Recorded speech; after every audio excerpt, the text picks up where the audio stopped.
décidé de démissionner parce qu'elle a été poussée par son parti à le faire. Il y a eu évidemment la démission de la ministre de l'Intérieur hier, mais il y a surtout eu une gestion chaotique du parti hier soir au Parlement lors d'un vote qui était crucial pour le gouvernement.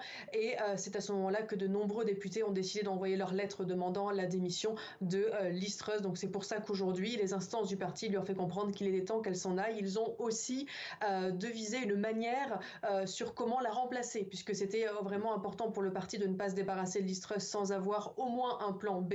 Alors ce qui va se passer, c'est une élection interne, pas aussi longue que pendant cet été, qui avait duré 2 mois, mais elle va durer une semaine. Effectivement, on aura le nom du ou de la prochaine première ministre vendredi prochain, le 28 octobre. Ce sera une élection interne à nouveau au Parti conservateur. Le Parti conservateur conserve le mandat qu'il a gagné sous Boris Johnson en 2019. Les prochaines élections nationales ne sont constitutionnellement qu'en 2024.